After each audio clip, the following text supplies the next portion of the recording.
You're live, Commissioner. All right, good morning. Welcome to the Thurston County Board of County Commissioners Board Work Session, specifically around the budget. Thursday, October 21st, 2021. It's 9:13 a.m. My name is Ty Mentzer, Chair of the Board, Vice Chair Commissioner Gary Edwards and Commissioner Carolina Mejia here in the boardroom, as well as Ramiro Chavez, our County Manager, and Assistant County Manager Robin Campbell, and three key folks from our budget team. Public can follow along on the YouTube channel where this is being live streamed. We've got, I believe we're breaking this into two chunks today. Are we slated to go to 11:30? Is that correct? Yeah, okay. That is the intent. Then you will work for lunch and come back in the afternoon. But anything can change. It's flexible. Yes, flexible. All right, budget deliberations is the topic. And with that, we'll just turn it right over to our Assistant County Manager, Robin Campbell. Thank you, Commissioner. Good morning, Robin Campbell, Assistant County Manager and currently also Budget Manager.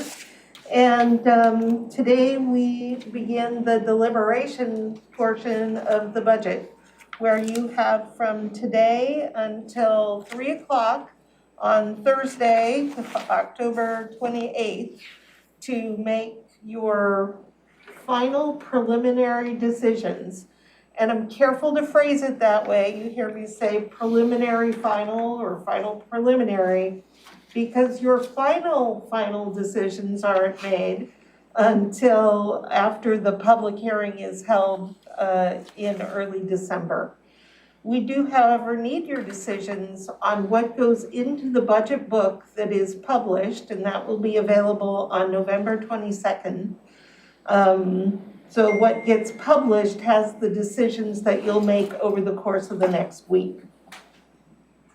We're going to take this in stages, and hopefully today will be the easy day. We're going to look at technical and maintenance level changes before we launch into the policy. So today I do not have an updated forecast. And do have a little worksheet that you were given, a little one-page. The title is Preliminary One General Fund. It's a summary, and what it shows is the stages that we went through and some of the major pieces in the budget for the general fund. So the way the budget is built, we start with this year's budget, 2021. And we make behind the scenes carry forward level adjustments. Those are adjustments for anything that was made in a budget amendment that needs to carry forward if the amendment was adopted after the system was established.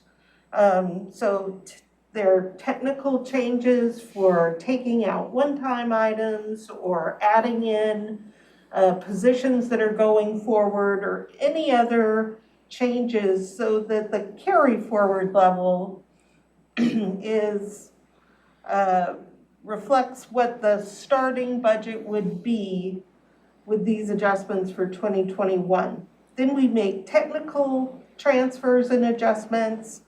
There are maintenance level changes. There is a request for operating carry forward, and I'll explain what that is when we get to it. We adjust for the change in the cost of our indirects or internal service rates. Revenue adjustments are maintenance level. Grants are considered maintenance level. And that gets you to a total maintenance level of what it would take to just continue doing business the way we do it right now. No changes in policy, no significant staffing changes, no new initiatives. And then you've got the policy level changes.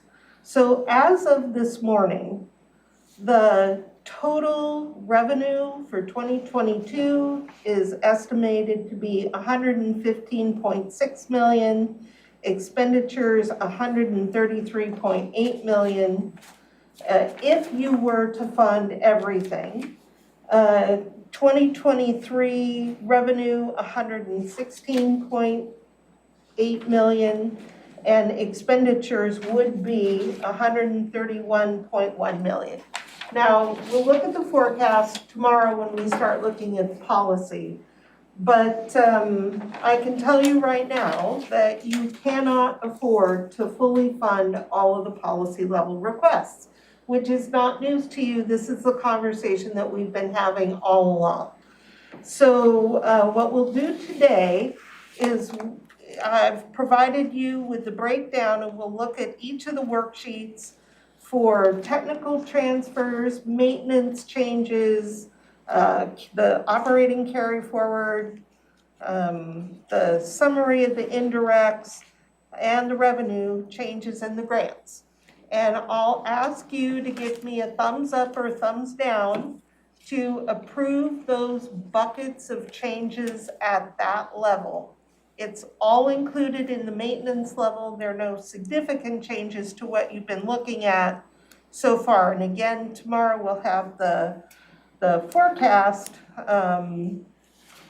where you'll see the fund balance as you start to choose policy level. Okay, I have a question Yep. on this. Okay, so we don't have the revenue update, and that's what we're gonna have tomorrow? You'll have this updated tomorrow. Tomorrow, okay. Yep. So we'll have that tomorrow, Yep. but how are we going to move forward on making decisions if you don't tell us how much can we fund? You said we can't fund all the requests, so so how much can we fund? You can't fund this policy level. Right. This 13 million in policy level asks, Yes. you can't afford this. Okay, so, but what can This- we afford so we can make those determinations as we go along, Roughly- that this one's a higher priority? Roughly 2.5 million. Oh, so it is still about 2.5 million? It's roughly 2.5 million. And we'll start down those tomorrow. We're not going to look at those policy level requests today. We're gonna start today because part of my responsibility is to ensure the commissioners see the entire budget. And that means all of these technical changes as well as the new requests that you heard so much about in the last 2 weeks. And a lot of that stuff is not it's not gonna be us to make, we're not gonna be making decisions that, well, we're only gonna pave 20 miles of road instead of 15. Exactly. Yeah. None of that's at maintenance level. Yeah. And that's what we're gonna look at today is the maintenance level stuff. It's the technical stuff, just to continue doing what we already do. Is the cost of maintenance level. So And the update that we're gonna get tomorrow, does that coincide with, Mr. Pettit sent something in, wanted to know some issues, that's what I we're gonna have get not tomorrow? looked at Mr. Pettit's. No, but latest he's asked that so- same question, and, If that's you all. will have revenue updates tomorrow, yes, you will. Okay, that's good enough, thank you. Yep, and all the rest of the updates. And at that time, that will be available to the public. Yeah, okay, First, we'll present this to the board. yeah, okay. Yep, So that'll be ready tomorrow. So we're gonna do the easy stuff, the really easy Today is stuff the easy today. stuff. Today's the easy day. It might be a short day with any luck, but that depends on how deep you wanna get into the weeds. Can I ask you one other yes, thing of here? course. You've got some sheets here for us, and they're Yes, I numbered. do. They're numbered. Yep, Numbered and stapled together, and I Yep. just have, just a real quick, I see the last stack here, the last numbered sheets, I think are 6. 6, and there's 2 of them that are stapled separately, and I just wondered, is one of those 6 and one of them 7, or? No, Are you there just 2 probably, sixes? you just probably had an extra 6. Oh, You have a well, one, I didn't study it yet, but, okay, then maybe it should be that's, 6, that's all it is. just trying to clarify that before we get going, okay? Thank you. You get an extra You bonus. got lucky. Oh, yes, I'm sure I did. Grants, if only we So, could have the other- double the The grants. other 2 commissioners, do you have sheets 1 through 6? Yeah. Okay. Okay, So good enough, you got an extra, thank you. thank you. It was just- Okay. Can I ask a clarification question before we Yes. start? When do we consider the COLA increase? That is part of policy level, Okay. So, what was that question? the COLA. For COLA. Oh, for Yep, part of contracts. and policy such. level. No, cost of living increase. Yeah, but it's for contracts and all that kind of stuff. We Yeah. have to pay, yeah, okay. All right. Before I dive into the first one of these worksheets, I want to express my deep appreciation for the budget team, your budget team, who has put in a crazy number of hours over the last few months, preparing all of these documents, going through every line item and change request. There are thousands of individual line items in the county budget. And I've said this before, but I'm going to say it again this morning.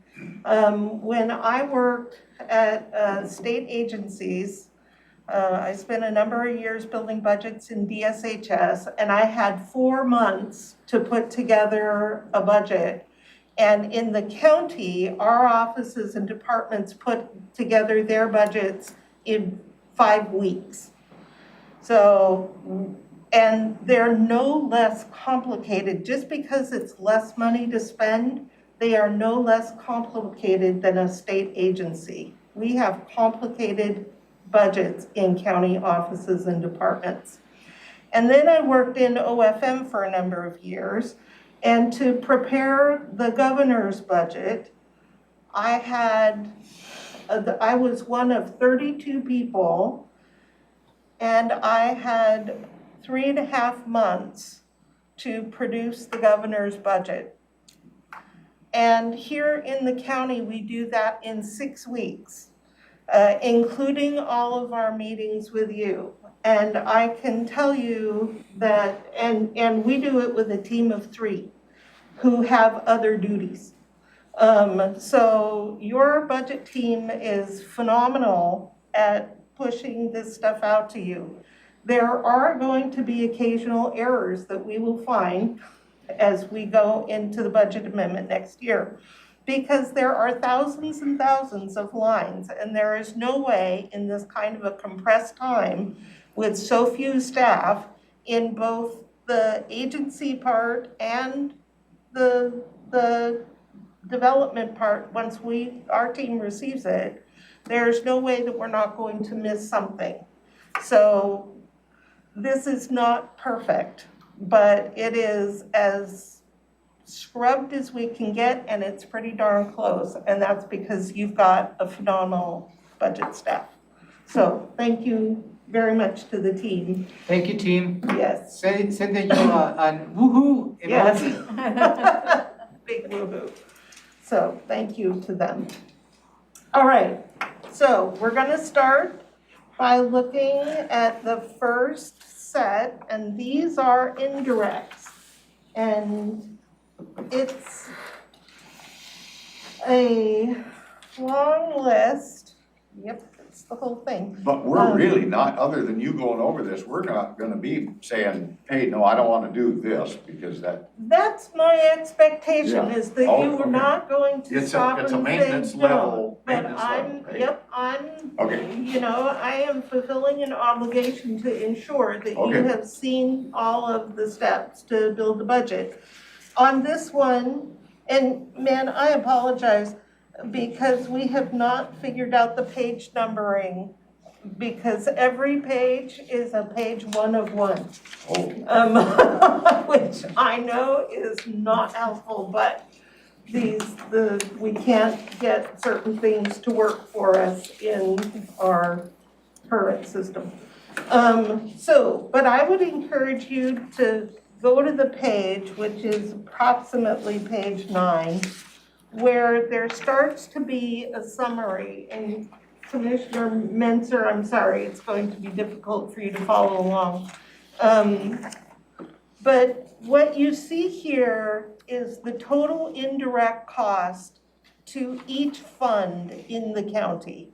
So if you want to know the indirect burden of any given fund, this is the list. These are the internal service rates that the board approved early in the process, because we have to have these approved. I think it was May you approved the internal service rates for central services, information technology, the cost plan that's prepared by financial services, and human resources, including the benefits, the UI, and the risk pool. So you've approved all these rates, and for example, and I don't mean to pick a fight or anything, but if you were to look at this list, and I am looking for the lake management. At the bottom of the last page, the beginning, Okay, On the bottom of 7? yeah, the bottom of the page to the last page, and then at the beginning of Right. the last page. So- So I've got 9 pages of material, and okay. I've numbered mine. It's pretty simple. So 1, 2, the 3, 4, page 5, On 6, yeah. 7, page 8, 9. 7, So on page 7, I see on the bottom is Long Lake. there you go. Long Lake Lake Management District, their total indirect burden is $13,320 in 2022 and $14,102 in 2023. Okay. And when you look at the policy level proposals, you recall that you're being asked to cover that with general fund. So that's just an example of how to read this chart. In the Family Court Services, that's Fund 1020, the indirect cost. What page would that? So that's also on page not Same- 7, it same will one? be probably your page 7. And if you start at the top, they're going in numerical order. They're by fund number. 1020, Family Court Yep, Services. Got it? 1020, Got it? the indirect charge there is $7,000 in each year.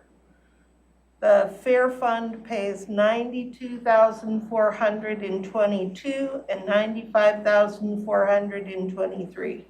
And so if you want to know what the indirect charge is to each fund, this is the document to Okay. look at. And again, they're the rates that you've already approved in the fall, allocated appropriately with the various allocation methods. Does this real simple suggestion help though? I mean, okay, you've got 1 of 1, all of 1 of 1. But now mine says 1 of 1, 1 of 2, 1 of 3, 1 of 4, all the way up to 9. I labeled each one of them. We would love to try to get the Excel worksheet if we can't get it to work. Well, no, I don't mind doing it. No. No, I don't mind doing it, but just for sake of us communicating back and forth, you know, on page 5, for an Right. example, we can all flip to 5, where if we don't have it numbered, and so let's just number our own, kind of, is what I'm saying. Okay, Is that cool. okay with you? Oh, that's fine with me. Okay, good. Yeah, if I had more time, I would take care of that. I'm apologize. capable, I got it. All right, so I am looking for a thumbs up on the indirects. Yes, You mean just That is- in the, In all 9 pages? in whole, yep, We're kind of given the philosophy that, hey, we gotta do this, right? right. Okay, And good you enough. approve the And you already, rates. you already approved those indirect Yeah, rates, this is just You a see detail. how it's Yeah, okay, so- allocated, this okay. is the impact. Okay, So- good enough. Good. Yes. See, you've Okay, made your so- first preliminary decision. Easy peasy. All right, the next one is maintenance revenue. Let's see, we could wrap this day, maybe we won't even need the afternoon. The maintenance revenue, these are all of the adjustments that we make to maintenance level based on forecast. And basically, do we see the numbers coming in higher? Is the trend going lower? Are there more people accessing services? Are there less people? What is the prediction for the coming year? And we adjust the base accordingly. So again, in carry forward level, this revenue, that we start with this budget. Okay, we're on this sheet now? I'm just telling you that this Pocket number $104 million. I got pocket number two, but she's referring to Right. something else. I don't understand. So on this page, the 2021 budget, 104 million, that's all the different kind of revenues that come into the general fund. Okay, And so part of how we build a budget is to do every line item of revenue is forecasted, if you will. And we predict how much we think we're going to get in the future and adjust that. So you see about halfway down this table, it says revenue. And there's like a property tax line. I've predicted, based on the worksheet that I complete, in accordance with all the Department of Revenue rules, that property taxes are going to go up, the levy's increasing by $2 million. That's how to read this. So what we're about to look at on this worksheet is all of the revenue adjustments that have been made in maintenance level. okay, So, I have a question for you. Yes, sir. On this. So, on the top line, on Yep. this sheet, we took 104.7 million yep, as revenue coming in for 2022. Expenditures are, again, estimated, I guess, yep. of 117. Where do we get the 13 million that we don't have? I'm trying to figure that one out. That's policy level requests. Yeah, and that's if we funded Filled towards everything, it. You right? funded But absolutely in everything. reality, we can only do 2.5 out Yeah. of that. Yeah, so your 14. final version is Okay. going to be significantly less Okay. than this. Okay, All right, so on the revenue adjustments, I'm just gonna walk through them very quickly so you know what they are. The line 1, BO216, that is adjustments by the auditor's office. You see there are adjustments in the general fund, the auditor's maintenance fund, and the auditor's election fund. And this is just adjusting for licensing and other types of revenue that the auditor receives, election revenue. And to read across that line, I would say in the general fund, the auditor is predicting that in those types of revenue, she will bring in an additional $747,000. more than she did last year. More than last year, Okay. more than this year. And I would also add that the money goes into the general fund, is available for any purpose of the county. It's not restricted revenue. It does not have to be spent in the auditor's office. But she is basing some of that revenue projection on, let's just say, passports, for an example.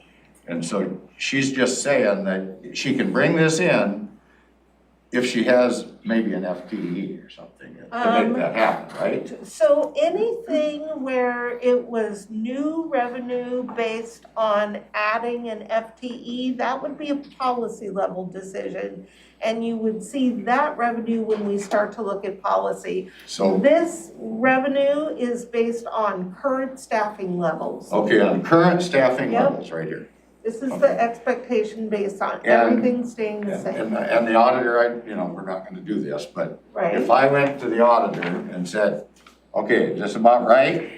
Without any new FTEs or anything, she's gonna say, yep, that's what we got. That is But what, if you give me an FTE, I can do X more. yep, Okay, she very well may say that, Okay. and I believe she has said that. Okay. But these, I would also note to you that this was entered by the auditor's office. This Okay. is not a prediction by Robin Campbell. Yeah, This is that's fine. From the auditor, right. Okay. Lines, so 1, 2, and 3 are all the, oops, let me turn the sound off on that. Sorry. So on 1, 2, or 3, let me just ask you this question then. How come she's predicting that less revenue will come in on 23 on, I don't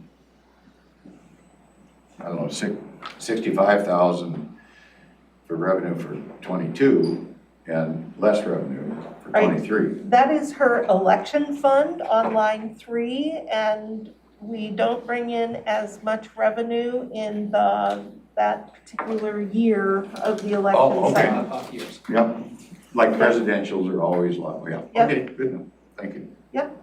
Line 4 is the adjustment to revenue for REIT.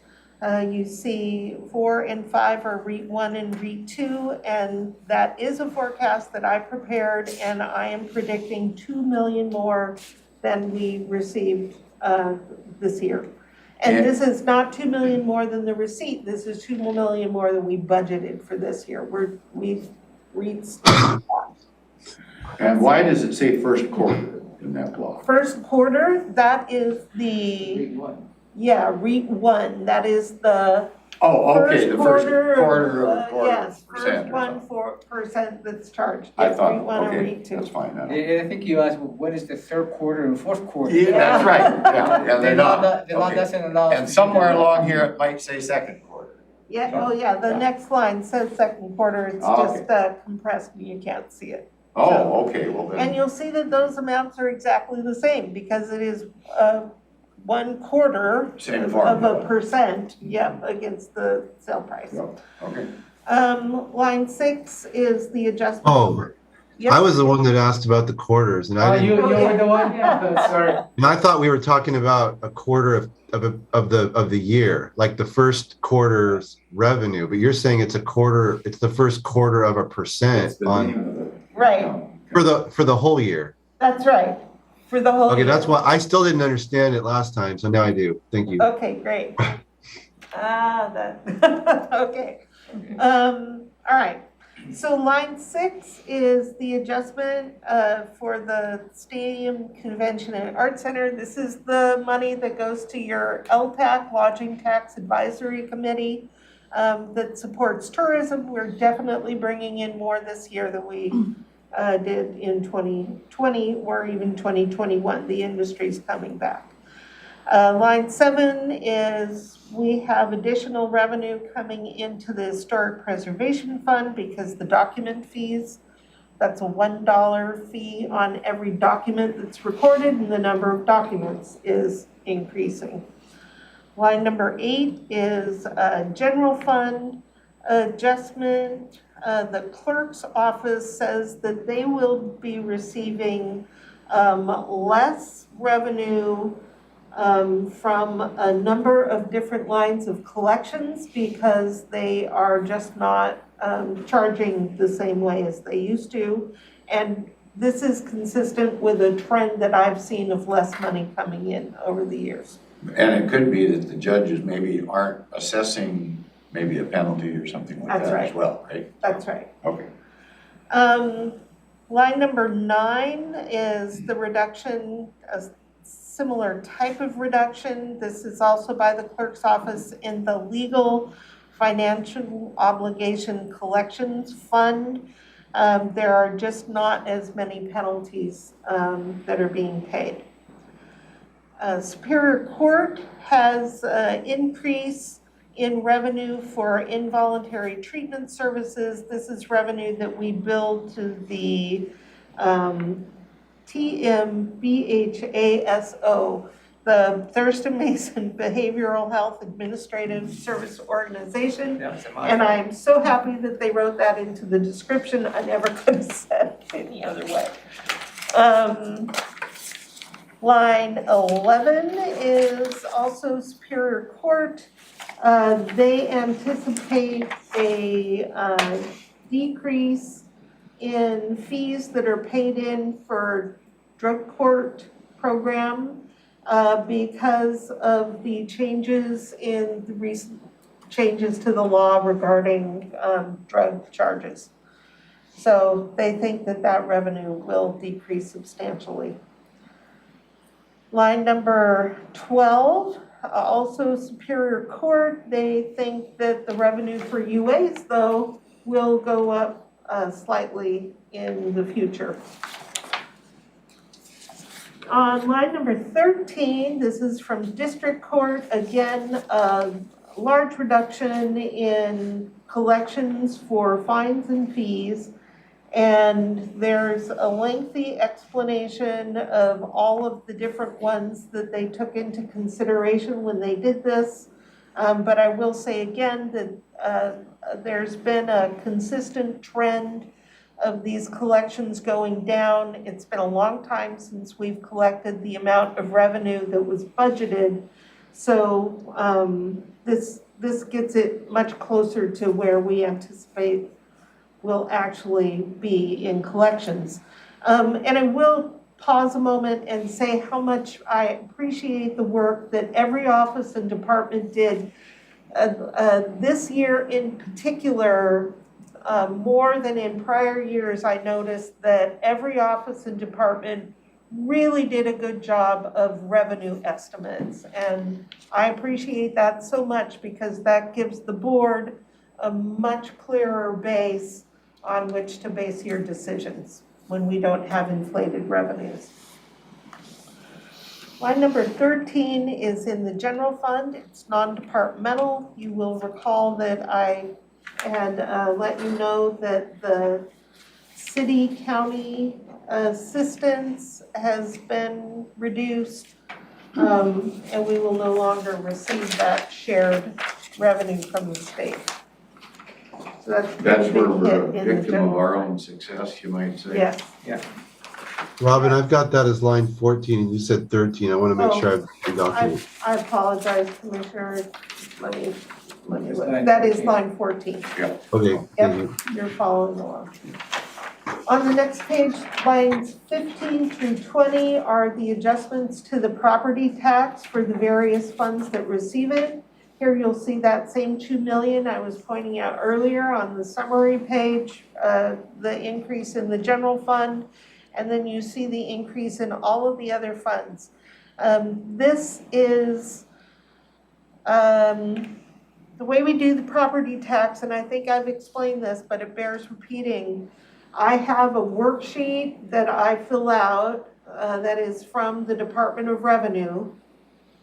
And I use all of the numbers that I receive from the assessor and the treasurer, and the state sends property values, and those values change because the assessor starts to share their current estimates starting in September, and then we receive updates every few weeks.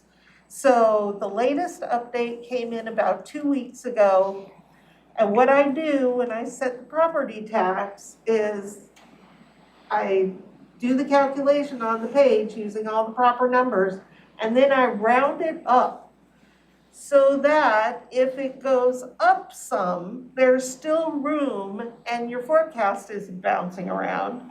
And because state law requires that the amount of property tax stated in the preliminary budget is the maximum amount of the levy that the board can assess. So the Department of Revenue recommends rounding up in the preliminary budget so that you are able to assess the entire levy when it's certified by the assessor in January. And does this figure have new construction included? Yes, this Okay. includes new construction, it includes the refund that the treasurer gives, it includes an estimate for state values, which we have not received yet. It includes all of the pieces. And But- this is but- part of that revenue projection you're gonna give us tomorrow. Yes. Okay. Okay, so these are the numbers. The Medic 1 number you'll see is a substantial increase, especially in the second year. That is because of the levy that the voters approved. So the computation on that one has become more complicated than it already was, but I was fortunate to get some assistance from the Department of Revenue. And these numbers are probably pretty accurate, but So the amount of money coming into emergency services should have almost doubled, shouldn't it? I don't think it doubled, but I can Okay. get that information for you, Okay, how much the okay. base was. This is the increase. Okay. Yeah, it's a substantial increase though. So those are property tax adjustments. Lines 21, 22, and 23 are sales tax adjustments, same thing. I forecast the sales tax and then increase the amount in the revenue for the future years above what was in the budget for this year.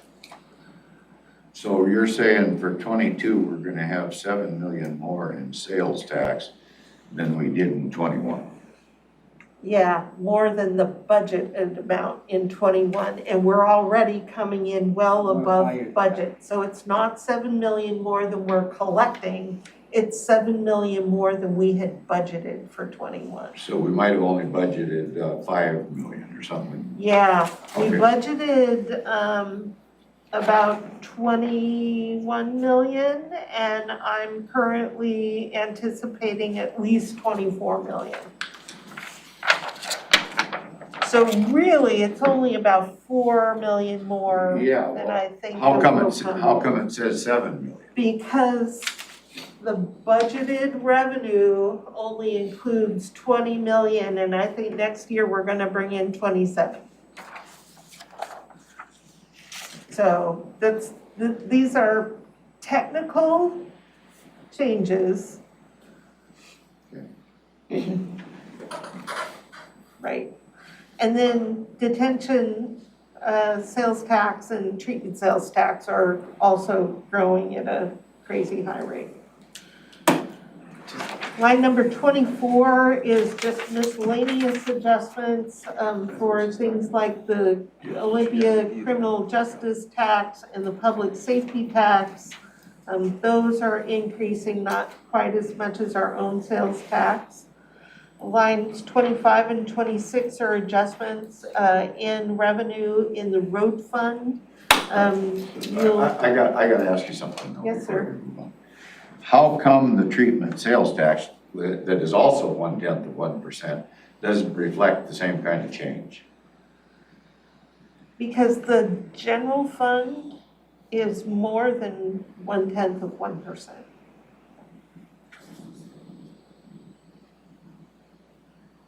Okay, so The general it's- fund is a combination, 1% for purchases in the unincorporated area and 0.15% in the incorporated cities. So we collect significantly more in the general fund sales tax than we do in treatment or detention sales tax. But if you look at the base, you'll see the same growth rates. Remember looking at the financial plans? And you saw the growth that was being projected? We used a 10% growth in all three of these funds. Okay. Line 24, non-departmental, it's miscellaneous. 25 and 26 are small adjustments in the road fund. Line 27 is a very small adjustment for Parks and Trail Program revenue based on impact fees that are slightly lower than. I gotta ask you though about the transportation impact. I thought it was gonna go up slightly rather than down slightly. So I don't have the details on how they calculated this, but they are doing it based on historical trends. It's two different things. Meaning is the fees went up slightly, Yes. but the rate of development may not be keeping up with that. So, and this is the projection based on the rate of development that generates the overall amounts of fees that we receive.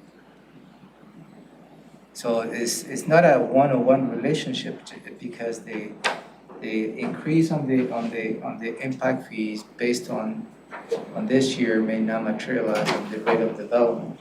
It's all based on the rate of I mean, I don't remember the exact numbers, but I thought that the transportation impact was gonna be going up like about 6% or something like that. The fee, Yeah, the amount that we're gonna be collecting but the fee, per project. yeah, the fee. But you're thinking we're gonna have less projects? How does that equate? That doesn't make sense if everything else is gonna be going up. You know, more building and all that kind of stuff. I don't see the correlation of the reduction. So we've seen in the permit center, the number of permits that are being filed for are going down. Okay. You saw that on the permit center. Okay, good enough. Yeah. Okay. All right. Solid waste fees are anticipated to go up slightly. What number is that? That is number 29, Okay. bottom of this page. Going to the top of the next page, lines 30 through 39 are water and sewer utility revenue adjustments.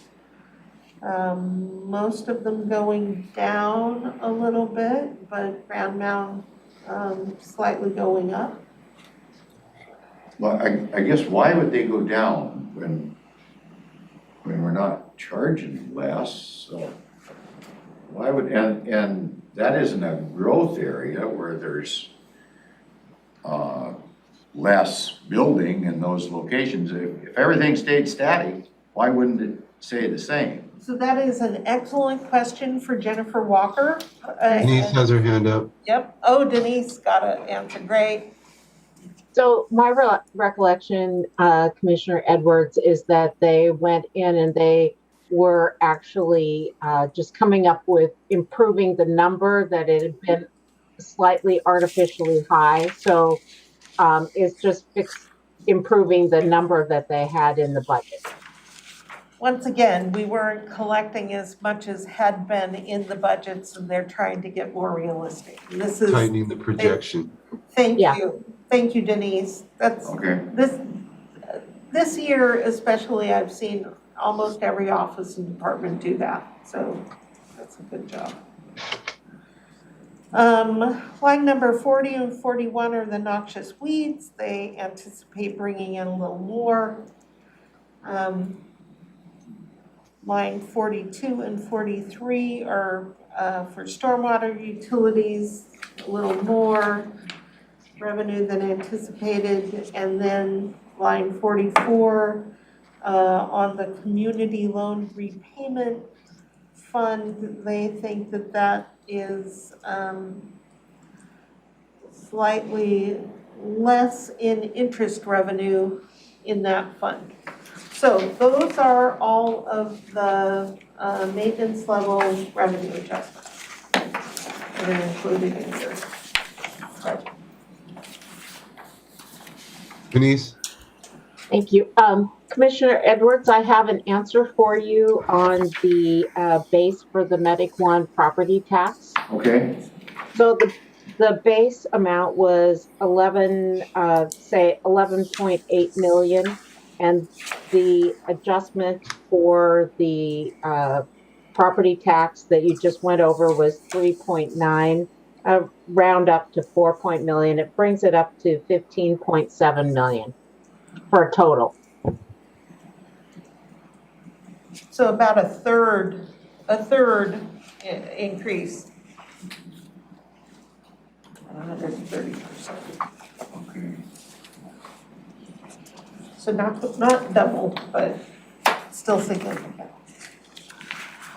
All right, maintenance level changes. If you're ready. No, is Not that yet? on page 6 here, I'd say, maintenance revenue? Yeah, that's the total for each fund. Again, you get a total by fund, so the total of, Is that what we're looking at now? well, we could look at these totals. So the gray area is the summary of what Yep. Robin just went through. The summary. Yeah, by- I mean, you never flipped it back to that, that's my page 6, it's your 1 and 1, but my page 6. Okay, on sorry. 2. So, yeah, and we can walk down those if you'd like. Well, but- no, but I'm not it's, saying it's, I don't know that we need to, I just, Right, you missed that part, I was just wondering, okay? okay. No. So now we're going to packet So, 3. yeah, this is the revenue adjustments. If you don't have any concerns or questions about those, we'll say that's a done deal and move on. Okay. Probably always gonna have questions. Well, now's the time to ask them. Okay, no. Okay. So is the board okay moving forward with the revenue, maintenance revenue? Yep, We're going to maintenance right now on page 3, on packet 3. right. These are your operating budget maintenance level adjustments. Line 1 in the assessor's office, and maintenance level again is mainly things that are completely outside of the control of the elected official or department director. They have no control over these things. We estimate as best we can, so like the first line's a perfect example. Postage is going to go up, and the assessor does a lot of mailings. So we have made an adjustment to the assessor's budget for the increase in the cost of postage by $5,000 in '22 and $7.5 thousand. That's what it's gonna increase, but in reality, he's spending, what, He is spending, $80,000 or yep, whatever? a ton on postage. This is just the adjustment for the increase. So that's included in his maintenance level budget. No changes whatsoever. You didn't hear a pitch for that when he presented his budget to you, because we just acknowledge that his cost of doing business the way he does it today is going up. That's what maintenance level's all about. So there's an increase for the assessor's postage. B0303 is you added positions in Amendment 1 for the clerk, district court, prosecuting attorney, public defense, and superior court. I'm assuming that these are connected to Blake. Yeah. So we carried those forward at a full year because you had only approved a partial year in 2021. Lines 7 through 16. And actually, it's 7 through 18 on the next page. And I notice you've got the page numbers on this one, on Oh, the packet page 3. number worked on this one, yeah. Hooray. We'll get better at that. So this is an adjustment for debt payments. Debt payments in the county, general obligation bond debt, is kind of like a personal mortgage, but kind of not. And one of the ways that it's not the same is it's not a fixed, if you have a fixed mortgage on your home, you pay the same amount every year. The payment's the same every time. In a general obligation debt, the payments are part of the bid that we receive when we issue the bonds. And they're structured in a way that the person who is buying our bonds wants to be paid. And the amount of the payment is not the same every time. We know exactly how much it's going to be though. So we adjust our budget every year at the maintenance level to, is the next set of debt payments gonna be a little more or a little less? They don't always go up either. They're just, they're whatever the fixed amount is to give the yield that the bond buyer anticipated when they purchased our bonds. So these lines are quite simply the adjustment to the debt payment up or down for the next 2 years. And you'll see that some of these payments went down substantially, in part because we refinanced the debt. And we then shifted those appropriations to pay the debt to different bond payment funds. So like you'll see on line 11, Fund 2260 was paying on debt issued in 2010 It was reduced by 1.8 million. But that's because we What? refinanced that debt Why isn't that an expenditure reduction, not a revenue reduction? because we make you'll see the payment for the bonds on the next set of lines. We put the revenue into these debt payment funds. We're legally obligated to create a debt service fund for each of our bond issues.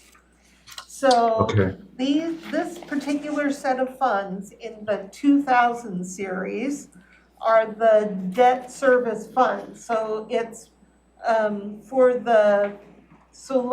say we decide to pay for a bond out of REIT. We're paying for bonds from REIT.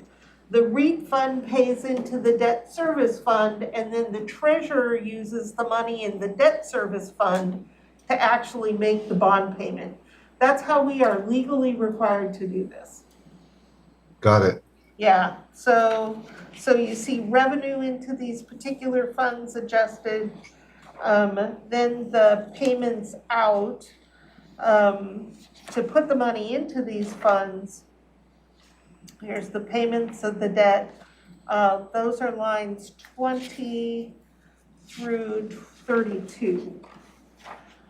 But before I go there, line number 19 is adjusting the anticipated revenue in the Tourism Promotion Fund, the TPA. That's the money that goes to the Visitor and Convention Bureau to support tourism in Thurston County. And you had the visit by Annette Pitts. thank you, Annette. Annette came and gave you the wonderful presentation about the work that the VCB is doing. So that money is a pass-through. We have to make sure we have budgeted sufficient money to pass through all of the receipts to the VCB that manages the TPA on your behalf. Then lines 20 through 30 are the payments of the debt obligations, the adjustments to make the payment, and 31 through 32 are adjustments to the treasurer's funds for the work that they routinely, regular treasurer responsibilities.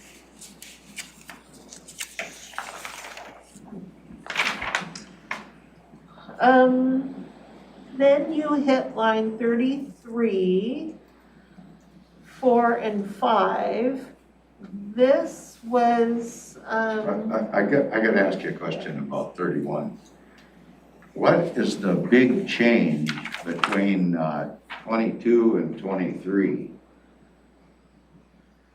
so I'm gonna ask one of the budget team to take a look at that and describe it better than I'm able to. And they'll pop in as soon as they have an answer for us, okay? All right. I had a similar question on that, so yeah, that's good. Right. All right, Okay. so, the FNC has recommended on lines 33, 34, and 35 that we close Fund 4480. That is a Grand Mound Debt Service Fund, and we're gonna transfer the $4,500 that remains in that fund to the Grand Mound Water Utility and Wastewater Utility funds. We're just gonna split it evenly between those two funds because the debt is paid off, so we don't need that money anymore. No answer yet on the treasurer. Lines 36 and 37 is zeroing out budgeted. These are non-budgeted funds. These funds, the only two funds in the whole county out of the 80-some funds that we have, that are not appropriated by the Board of County Commissioners are these two funds in the treasurer's office, and they're investment funds. So the treasurer has adjusted the amounts of expenditures so they don't show up in the budget book, is my understanding. But he's Because- gonna be spending 300,000 each 22 and 23 less. The investment administration fund, and we can look up exactly how much they're gonna spend in each year, but that is completely under the control of the treasurer. It's not budgeted, it's not appropriated, and the board has no Where's the authority. money come from? Oh, Denise has some info for us. Investments. He invests all the money. Yeah. Go ahead, Denise. And Patty might be able to help me out. There isn't, there's not much, there's not really any detail in the change request. What you've seen is basically it. Olivia, do you have something else to add? No, I was just going to say that I was speaking to them about their revenue the other day, and they're just bringing in so much more in investment earnings than they had budgeted. And they predict that to continue, that's what you're seeing in the revenue piece of that.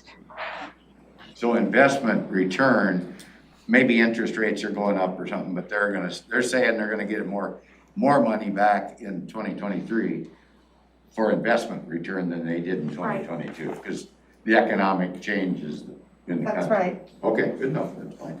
That makes sense. okay.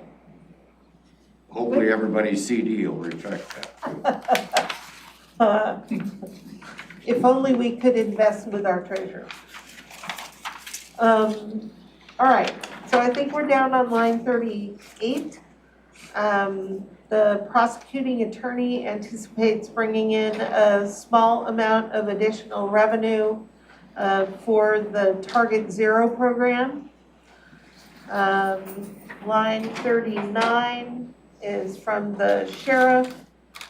They had one-time funding that they needed to back out of the projections in maintenance levels, so they don't have the money's not coming in, they can't spend it, so they have backed that expenditure out, about $500,000.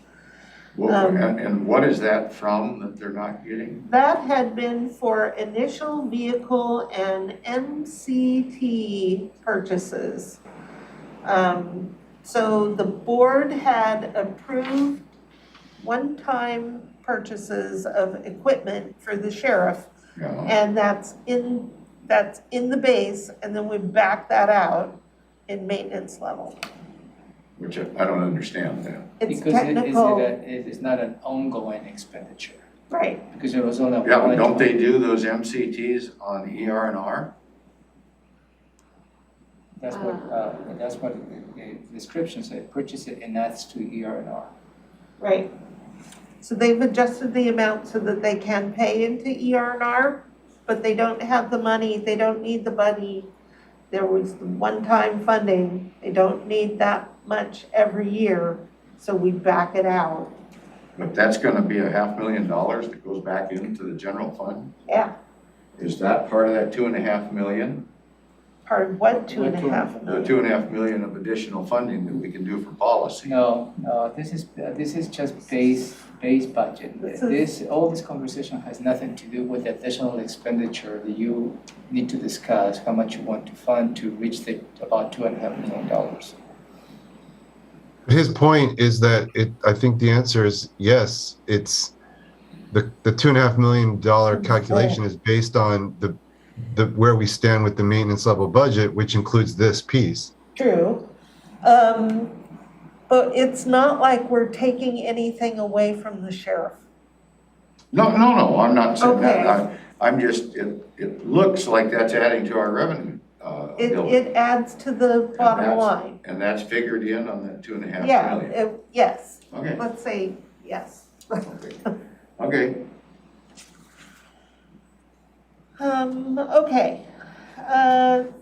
In the interlocal drug enforcement, they are adjusting expenditures because they do not have enough money in the fund to continue spending at the level that they had been. So you have to bring it down to maintain a positive fund balance. On line 41, it's the general fund. There was an expired grant, so they're reducing both the grant and the expenditure because they won't receive the grant anymore. Line 42 is the insurance risk pool. We know that the rates are going to go up. The board approved the increase in rate, so it's an increase in the revenue to the risk pool. So we made the adjustment that's in the maintenance level group. I'm curious where that revenue comes from. That comes from every fund in the county on an internal service charge. Okay, that's part of it, the internal service. Okay. And the same with the benefits administration fund. And just as an aside, this could have shown up on the internal fund worksheet because it's tied to the rates. But it won't show up there, it's gonna be a double thing. That's right? correct. It will not be double counted. Line 44 is the money for the compensation study that the board has approved. That's 44 and 45.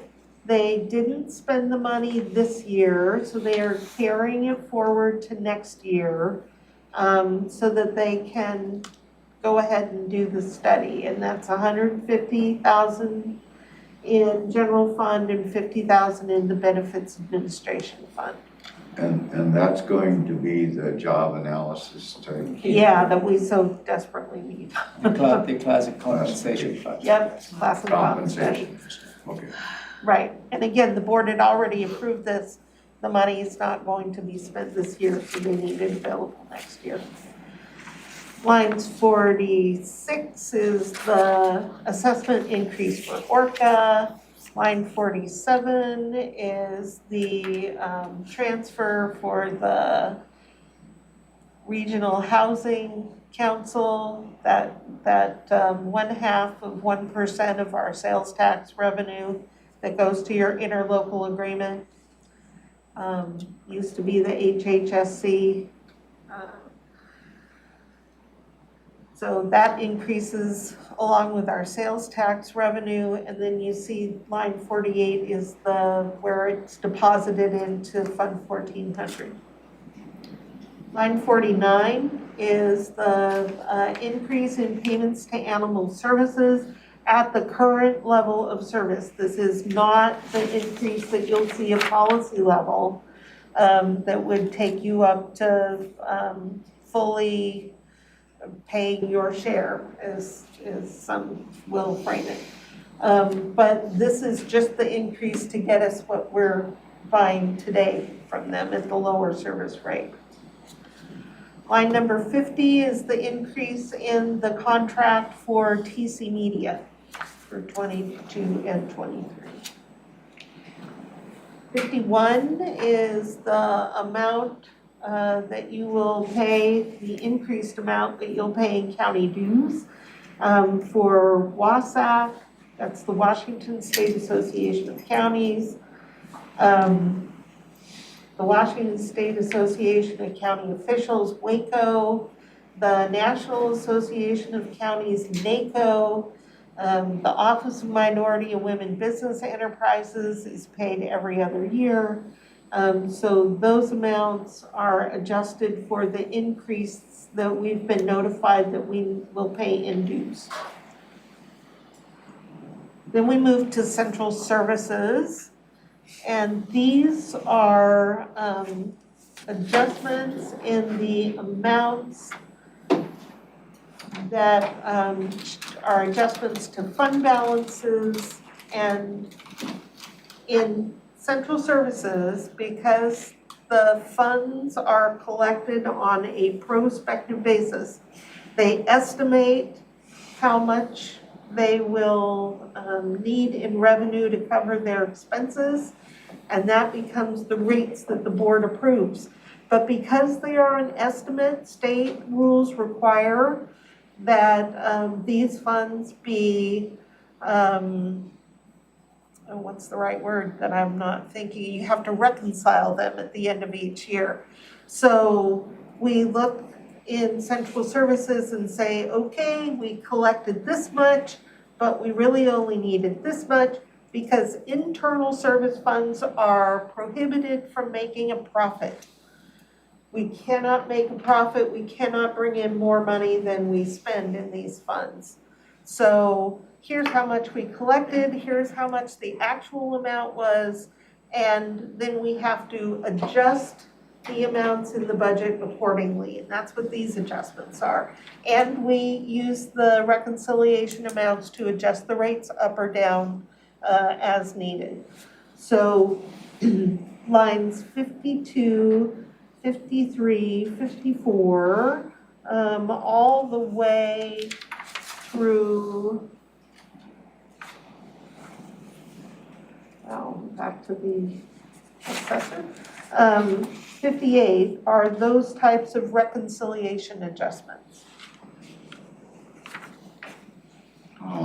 Okay, I can't look at all of them, but right off the bat, say on line 56, what's the difference? We're about more than $2 million difference on revenue and expenditure. Now, that's for the 22. That's the E&R R&R fund. The E&R is a little bit different. That is the adjustment because in ER&R, again, we maintain that fund. It's a savings account to be able to replace the equipment when the equipment needs to be replaced. Excuse me, and every year, the E&R team looks at every piece of equipment that we collect money for and says, okay, how much longer is this vehicle gonna last? It's gonna take us out 6 years. And to replace it, we're gonna need this much money. So here's how much we had scheduled to collect for that vehicle, here's how much we really need, and that's part of this adjustment. But part of what you see here, and the reason that the amount has gone up a lot, is the board authorized adding a lot of things to ER&R on behalf of the sheriff. So we have to adjust the amount of money so that we can pay for the equipment that we're going to buy in the next 2 years. And the amount of revenue is actually going down a little because we don't need to collect as much overall for all of that equipment as we had scheduled in 2021. And one of the many documents that you will see when you adopt the budget, you have to approve the equipment list. So you will have a complete list of all of the equipment that will be purchased by ER&R in the next 2 years. It's one of the things that the board approves. So lots of adjustments. It's not just the sheriff, but you're saying. Oh heavens, No, no, it's no. not just the public works. is a I heavy. mean, I remember we Public did Works is the something bigger user. on tasers, something on guns. Yep, and. Bulletproof vests. Yep, and in the policy level, there are even more items Okay. that the sheriff is asking to add that are not reflected here yet. Is a big piece of that. Yeah, yeah, Public Works is probably the biggest user, Okay, which is why they're located at Tilly. okay. Robin, if Yes, the sir. board wanted a break this morning, this would be the time. I don't know if that's, Yeah, that would be fine. Perfect. we'll come back at 10:30. Thank you, Commissioner.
You're live, Commissioner.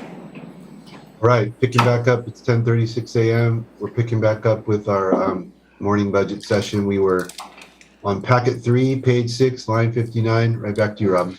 Great, thank you, Commissioner. Line 69. Flip the page. So this are, and again, these are maintenance level expenditures over the types of things that either the board has already approved and the offices and departments really have no control over. So lines 59 through 58 are the addition of the lease payments at the atrium. And you'll see the money in all of the different funds getting paid into central services, and then central services actually making the payments for the year. And because you just approved that lease, we built it into the budget. Line 69 is the land use and permitting. They are expecting a reduction in expenditures in CPED that is associated with a reduction in their revenues. And you heard Josh talk about the challenges they've had and that the revenue trends are actually lower than anticipated, lower than they had been anticipated in this fund. And to keep the fund balanced, they have to lower their expenditures. That's a maintenance level item. They've also made adjustments to codes to correct where things are being recorded. Line 70 is for the fair fund. They expect a slight increase in revenue for the fair fund. So I'm gonna stop for just a moment and get on a soapbox. And if you look at the expenditure change in 2022, it is $350. That is not rounded to thousands, that's $350. And in a fund where we move millions, 350 is a very insignificant number. So one of my goals for when we implement the new ERP is we will not be budgeting by dollar. We will be rounding your budget to thousands. So in the future, you will not see things small like this. Robin, can I just get a quick question going back to B 2517? Yes. And so we're talking about an additional, is that money for central services on line 67? Is that the total of these, or is there about $4 million difference? No, the line 25, it's line 67 for central services. Yeah. That's the total that's getting paid.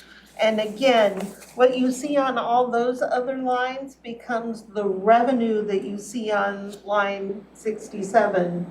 And then the actual payment to the landlord is also on line 67. All these other expenditures are the revenue into the central services fund Oh, okay, to be able to make the payment of the lease. got it. Because each office and department doesn't write their own check to the landlord.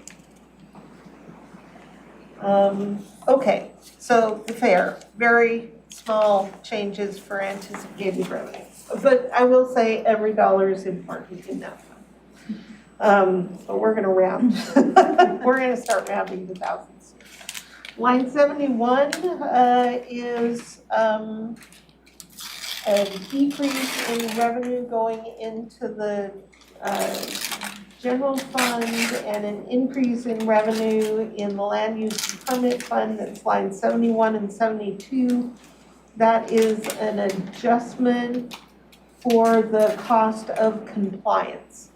And it's a maintenance level change to ensure, again, that the accounting's going to the right place. 73 and 74 is a Medic 1 revenue adjustment. It is a decrease in a transfer from the reserve fund to the operations fund, because they Because had now we been. got plenty of revenue coming in. Exactly, that is exactly the bottom line. Yeah. Yep. 75. Yes, they got money. Lines 75 through 84 is all in Public Works. And one of the complexities of the Public Works budget is they allocate their staff based on what the staff are anticipated to be working on in the coming year. So in some years, they do, like the engineers will do more work on a utility than they will on the roads. And so because, as you're aware, no fund may pay for the costs of a different fund, part of the challenge in the Public Works budget is to put the right amount of money allocated to the right fund to support the work that's going to be done on the projects that we anticipate doing. So these lines are simply that adjustment to put the allocations in the correct budgets, and this is a reduction overall for the, I think because they're anticipating. So that's like, if you added that up, it'd be, 2.2 million or something like that. Yeah, And then, across all the different funds. They have that much less revenue coming in, or they're gonna have, These are expenditures. yeah, this is expenditure, Yeah, but they're gonna have excess, I don't know, turn back money or? What- so or- you see the offsetting code on the capital. This is operating budget, and these costs will be charged to capital projects. And is that, Denise is nodding, so I got it. Yay. Okay, good, thank you.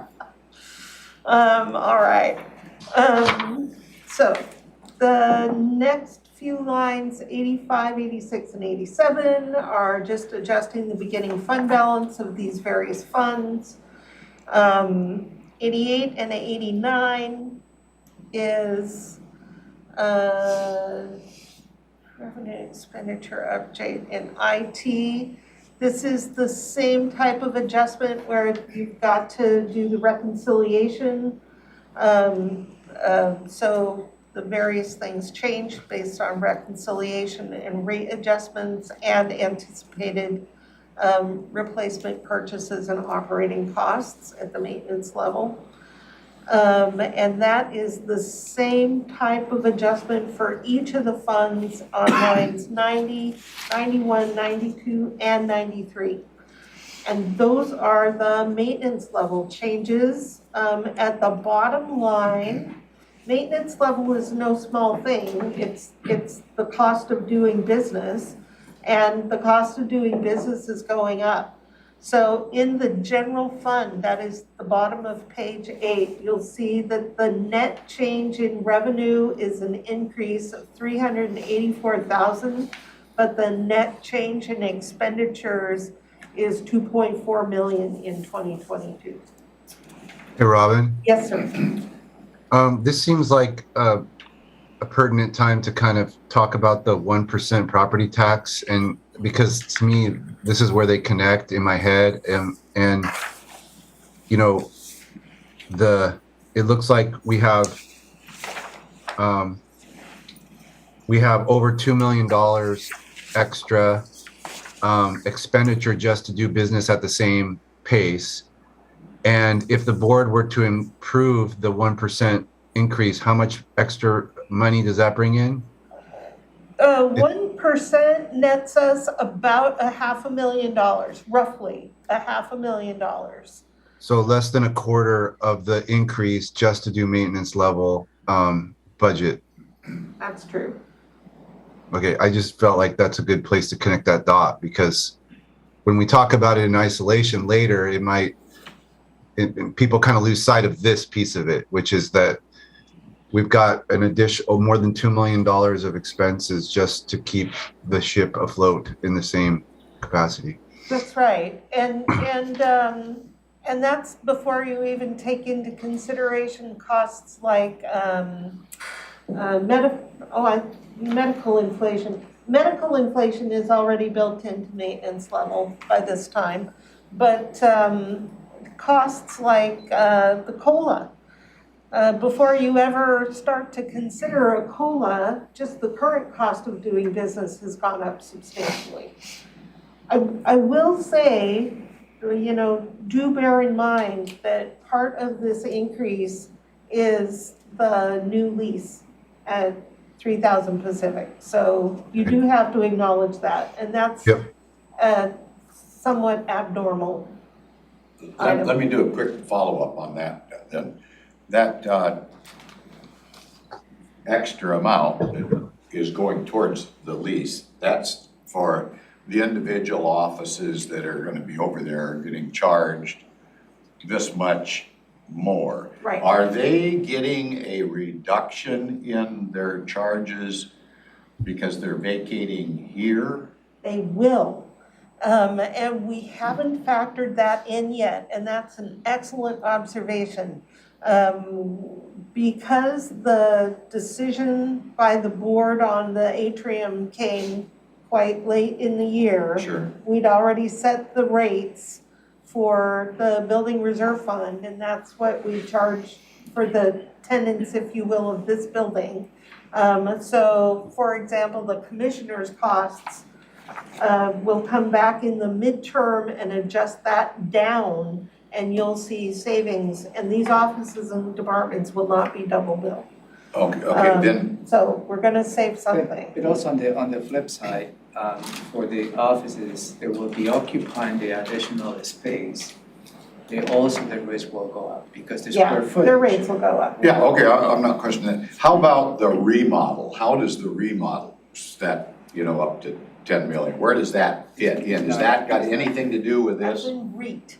No, Okay, so that won't have is anything to not- do with this nope. portion. Okay, good, thank you, that's all I need.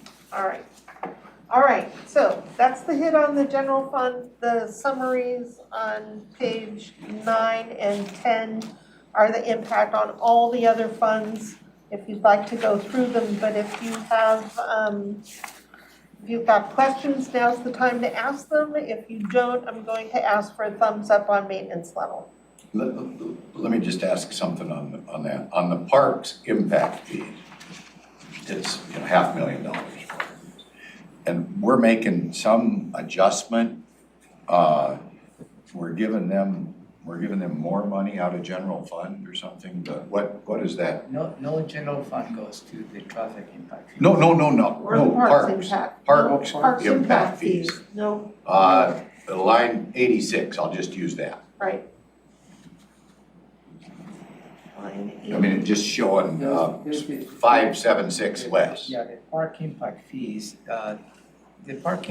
does not receive any general fund money. I thought we were trying to do some general fund Parks money. operations. Operations Operations. fund, but not the impact fees.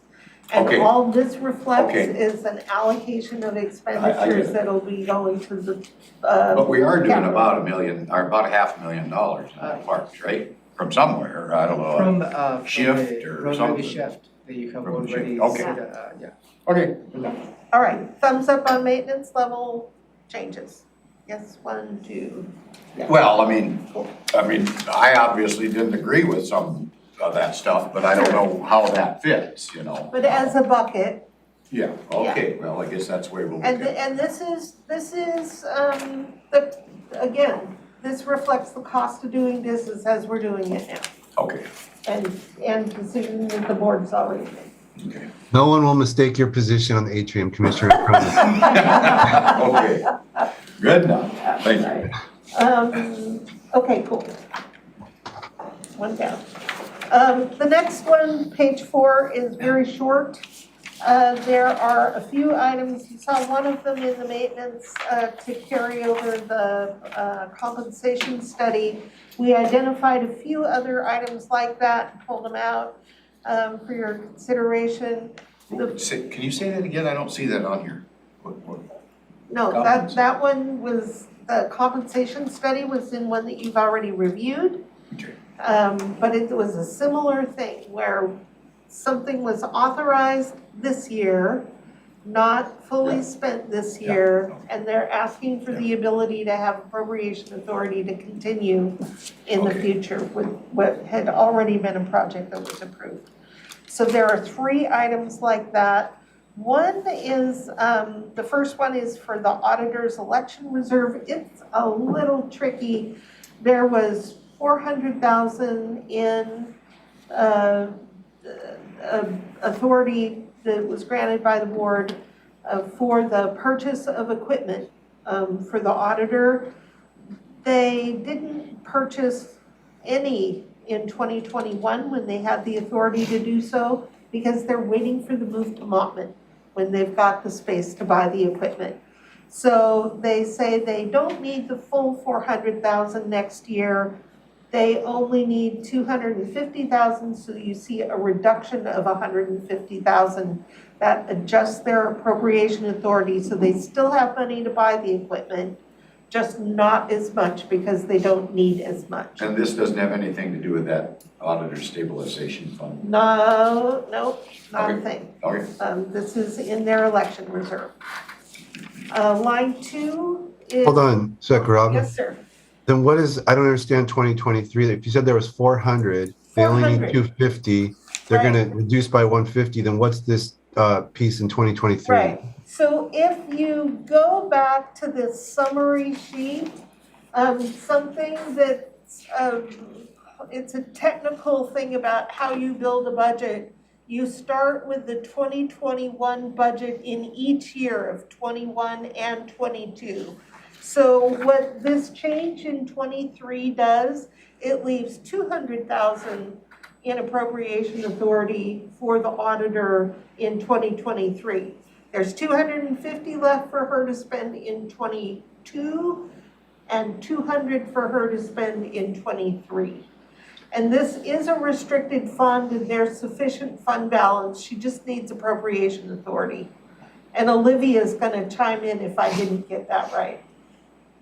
Yeah, So that was we were- exactly right. Okay, So we were gonna give her $400,000 a year to spend, and now we're reducing that to You- 250 and 200? you had approved 400,000 in 2021.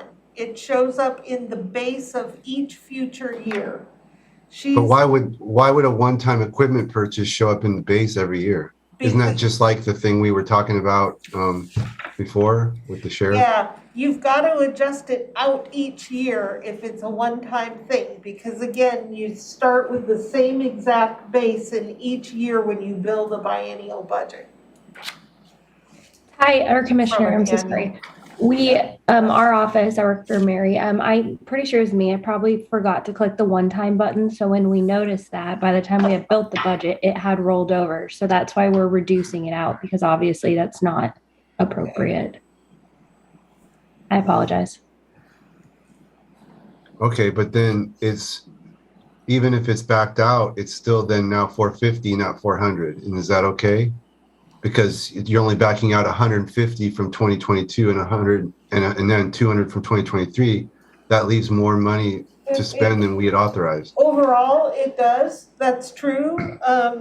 But again, I would say that this is a restricted reserve fund with sufficient fund balance to be able to enable the auditor to buy the equipment she needs.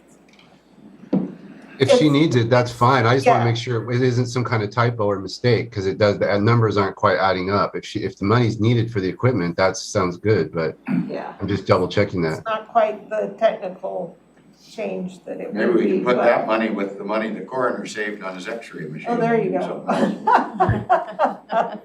That money's in the general fund, yeah. Different funds, but Okay. Thank you, Commissioner. We'll double check that to make sure it's accurate. Okay. Okay.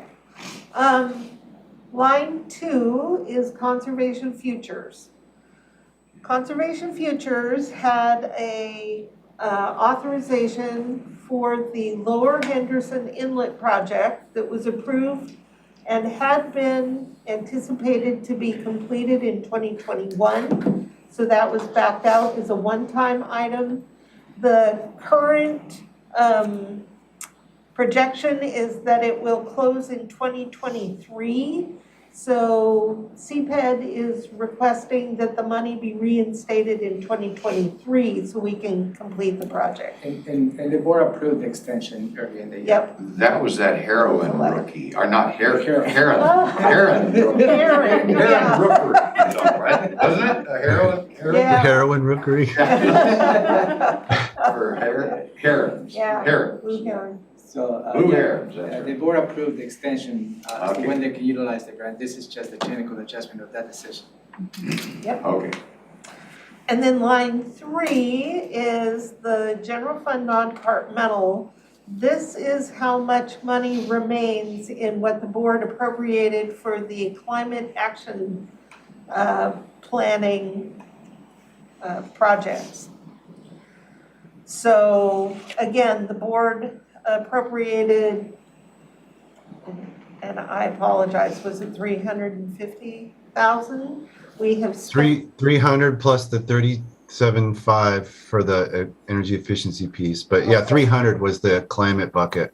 right, plus a little more, very little has been spent. So we're rolling that into 2022 to be available for these projects. Does it have to get backed out of some other place from last year, or that's not how it works? It will show up in the reversions from this year. Oh, okay. All right. Okay, so those are the carry forward requests. If those all meet with your approval, I'll ask for a thumbs up on those. 1, 2, 3. All right, thank you. Yeah, that's the easy one. This one's pretty easy too. This is grants.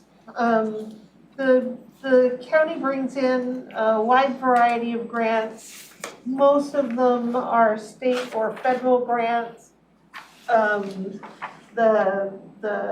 There's a small amount of local grants or grants from foundations, but those are not usually the big things. But I'm going to ask you to turn straight to the bottom line on this, on the very last page, on the last page 101.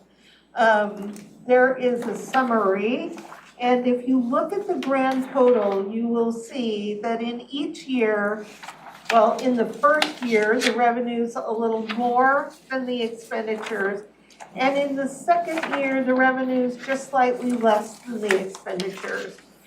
But overall, the grants, there's revenue to support the expenditure. The revenue is restricted and can only be spent in the manner that the grantee authorizes us to spend it, or the grantor, we're the grantee. So the people giving us the money say you must use it this way. And that's what this entire packet is about.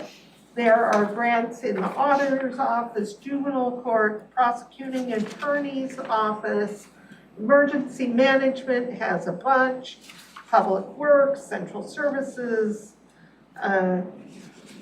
as part of the expenditure of the public works grant, solid waste grants.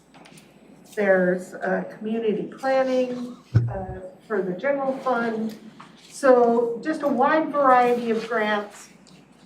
Each of these grants is managed by the officer department that brings it in to ensure that the money is spent in the most appropriate way. And I would just ask that you approve the grants as presented at the bottom line. Yes, sir. I have a question. I'm not that I'm not in favor of that, but under noxious weed on the total, is that the commitment to lakes that we're showing? Let's find the noxious weed line. Does noxious weed, does that No. include that? Because I know they're connected. Well, noxious weeds cannot pay for any activities for lakes. That's the next one. Denise has her hand up. Right, so the noxious weed grants would be, I'm sorry, I don't remember the names of the weeds, but it's usually on a river is what I've seen is there've been grants for some specific rivers and for specific types of plants that they're working on. Okay. And I can give, These are being closed out. Yeah, these are grants that have come to an end. Okay, how about under on the final one, that's on the back page? Huh? Five. So you can see the detail on line 11, and that would be on page 123. That's on Under that. treatment sales tax here, Uh-huh. there's some zeros in there. Zero revenue, but increase in expenditure. Yeah. So what's that about? Let's find that one. Must be carry forward.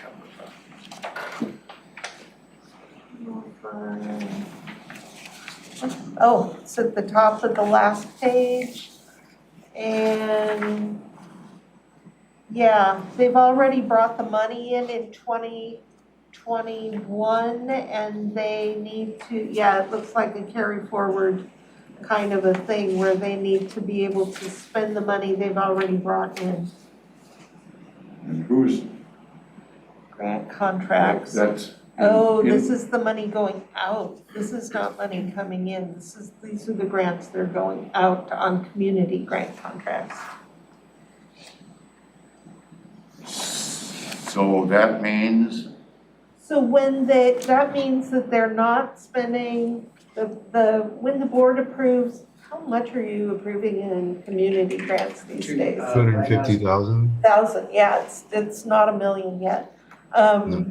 So out of that 250,000, basically what they're saying is about 65,000 doesn't get spent and needs to roll over into the next year to be able to pay our obligations. It's a carry forward to a grant. That's what that looks like, yes. Say, Robin, on the 56,000 million for COVID relief, I thought half of that was this year and half was next year. Why is it all next year?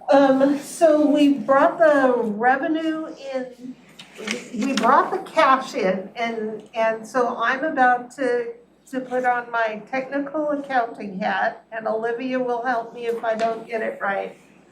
We have the money, but to actually earn the money, we have to spend it. So the cash has been deposited into our bank account, and we really haven't spent any. We're gonna spend very, very little this year when it's all said and done.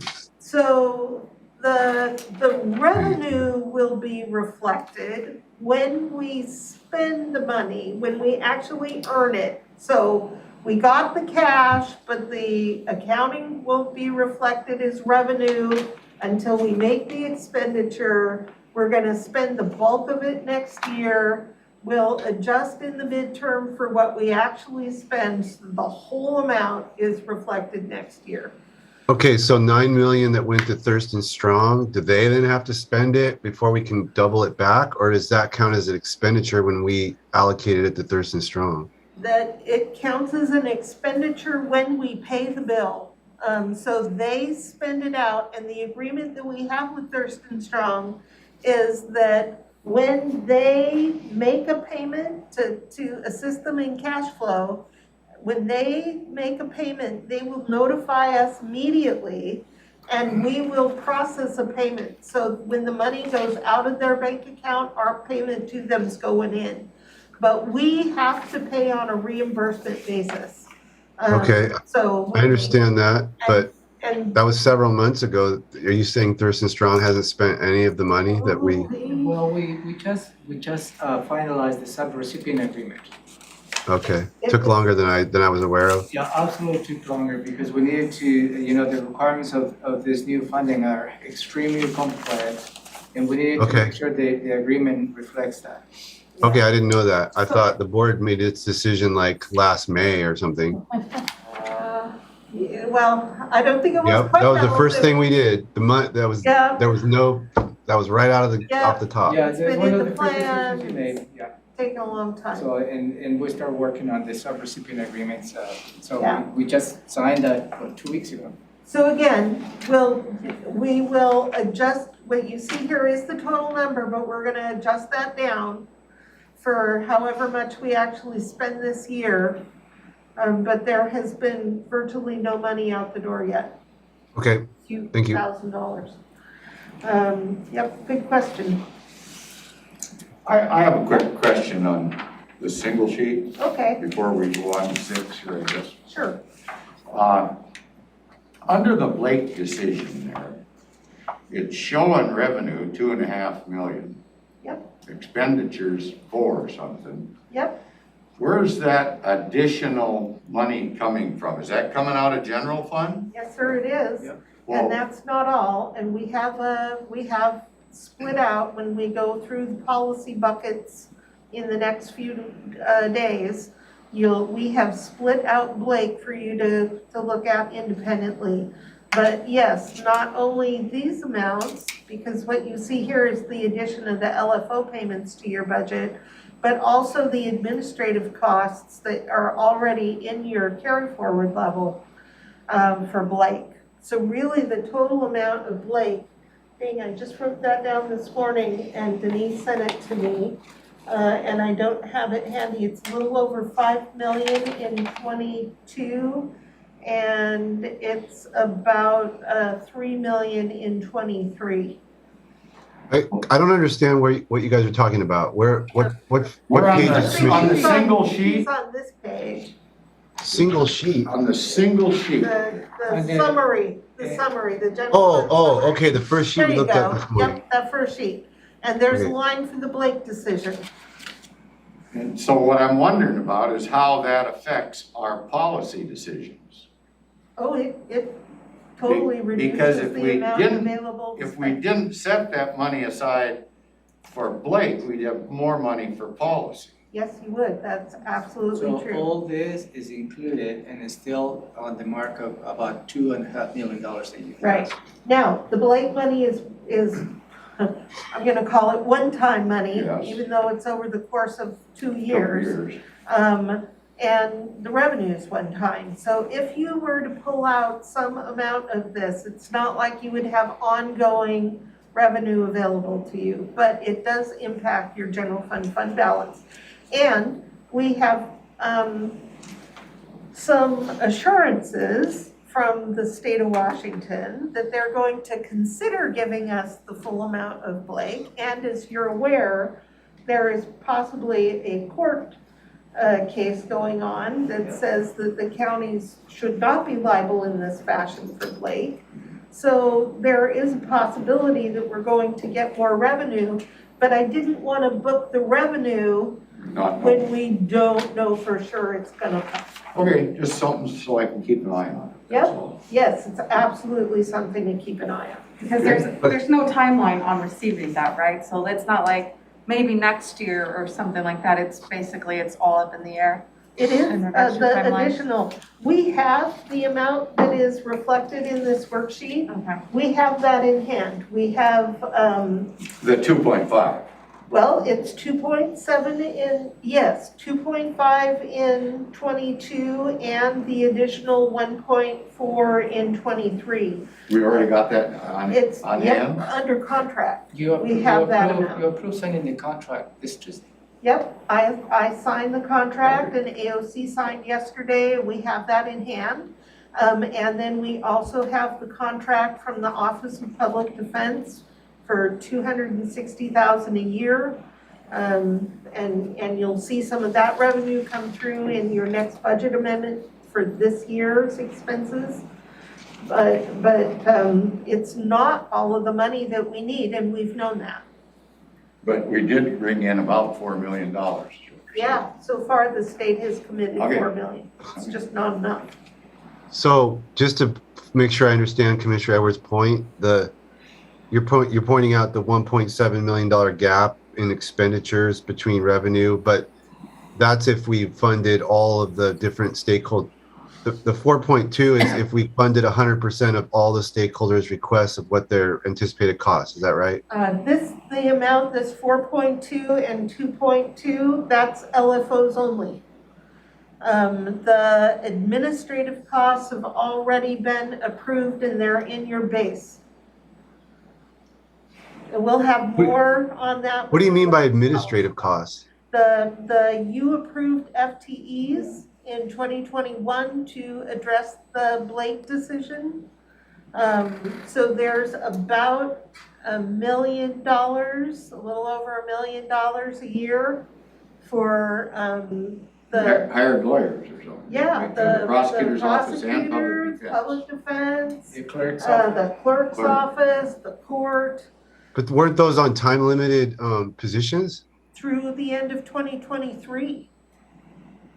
So it wouldn't be a base thing. It would be, I mean, they're not in It's 2024. That's included if you look at the summary page, this carry forward level includes those costs that are continuing through 2023 at a little over $1 million a year to address Blake. But you're right, and the long term will not be part of the base. Right. But for the Eventually. upcoming biennial is part of the base, because those expenditures Okay. will take us through Yeah. the end And I of think- 2023. I understand that, as long as it's covered at that time. But I'm also, I think, sort of confusing the court backlog request with the Blake request, because Right. we authorized just a tiny fraction of, that was out of the ARPA money. That's right. And there's a whole bunch of budget presentation requests, I think, related to court backlog, if I'm remembering that right. That's Yeah, right. that is correct. But that's not part of these numbers here at all, you're saying? Well, the court backlog is under the policy level, and what you have approved so far is from the recovery fund, not the general fund.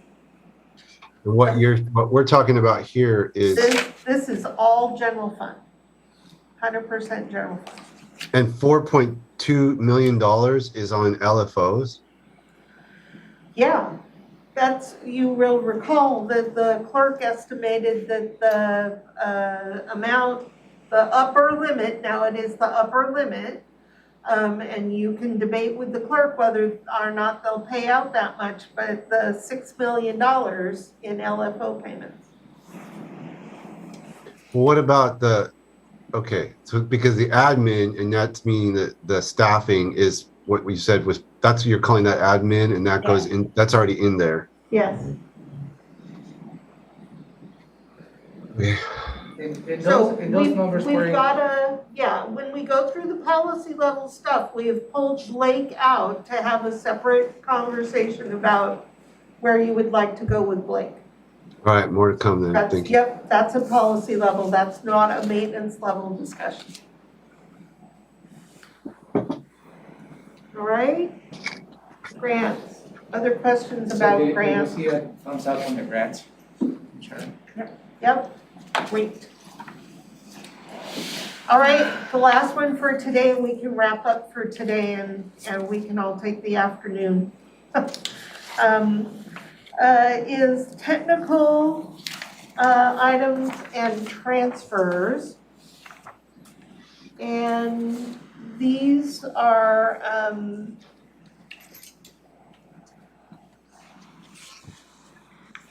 well, let's just walk through them, and I'm gonna go fast because they're all just technical. A lot of them are accounting types of things. The first line is the cleanup of a variety of grants that carried forward into the new biennium that should not have. So they're backed out. Line 2 is. What does that mean? I'm sorry. So when the grants were one time, Yeah. but they weren't tagged as one time, like Olivia was saying, that Okay. in the system, we can tag things that are one time. And if they're one time, they don't show up in this carry forward level, they're automatically adjusted out, Okay. and they weren't tagged, so it didn't get adjusted, so that's the technical change. The vast majority of these changes are like that, they're accounting kind of entries, or they didn't get tagged right, or they're just, it's cleanup kind of stuff. The second line is the cleanup of 2 auditor positions that had accidentally been doubled. And so they're taking out the appropriation for one of the 2 positions because they only have one. So this whole entire worksheet is that kind of stuff. And my question to you is, do you want me to go through it one by one? If you look at the bottom line, at the summary level, you'll see that revenue is reduced in the general fund by $646,000, and expenditures are reduced by $1.6 million in this cleanup, and roughly the same amount in the second year. And then the other funds up and down as, you know, as was the case when we did the cleanup work. I'm interested in that $5 million on 19. The $5 million line in the communications fund, this is the TCOM 911. And the adjustment is that we need to have sufficient appropriation to be able to pass through all of the revenue that comes in. So we made that on a technical change. We will only pass through as much as comes, but we've been bringing in so much in that fund that I think it was last year, we weren't able to pass it all through. We didn't have enough appropriation authority. So this just gives us the authority. We will only pass through as much as we get. If we don't get it, then the appropriation authority will lapse. Anything else? I'd be happy to answer any questions that jump out, but I think walking line by line through this would be tedious. Okay, I mean, just the bigger amounts, I mean, like on 33 is conservation futures, 2.5 million. This is, the fund's budget authority in conservation futures was overstated. It was probably because we were carrying forward projects and we needed to adjust it down because the projects had already been completed or ended, or for whatever reason, there was too much appropriation authority. I don't know, I mean, It's an accounting. that's about as clear as mud. Yeah, it's an accounting change to make sure that the level that we're authorized is what we really need to spend. So in other words, there's not some deficiency or something wrong. Right, the fund's not out of balance, we don't, you know, we don't It's not a need, reduction in services. Yeah, reduction in no. grants. it's not like we're not gonna do some project that the board has said yes to. There's no impairment of your,